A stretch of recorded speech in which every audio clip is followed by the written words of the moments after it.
Bisa na no ka-busy sa career, mangin priority ni Black Rider cast John Lucas, ang Lilet Matias Attorney at Law cast Jason Abalos, ang pamilya this Father's Day. Sunod-sunod aktor, best time para makabawi sa mga anak this Sunday. Kami pag nagse-celebrate naman kami sa bahay lang talaga usually. Di ko lang alam yung wife ko kasi medyo mahilig mang surprise. Kaya medyo nag-e-expect na rin tayo yearly. Darating ako sa Sunday, lunch na eh. So, plano, afternoon. Alam mo naman si Vicky, sobrang simple lang yan eh. Madamo naman sa natunan si Zonya Bihia sa karakter bilang Trixie sa afternoon series ng Lilet Matias Attorney at Law.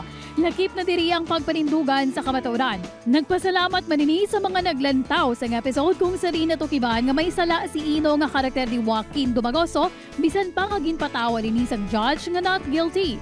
Diba, sabi ko sa inyo, hindi kayo naniniwala sa akin eh. Ang hirap po kasi, syempre, first time ko naman ma-experience yun, diba, na nandun ako sa mismong court scene, tapos ako yung victim. #proud sila inon si Annalyn Baro kag nabatyaga rin isang fans siya pagbisita sang Dablaglang. Wala man ikaw ni Annalyn nga mapa-throwback kung paano siya nakasunod sa showbiz. May nakita ako na Starstruck audition. Kasi makapal yung mukha ko, kabalan gid kuya. So, nag-try lang ko, trip-trip lang. I'm not the typical na bata pa lang, gusto ko na mag-artista.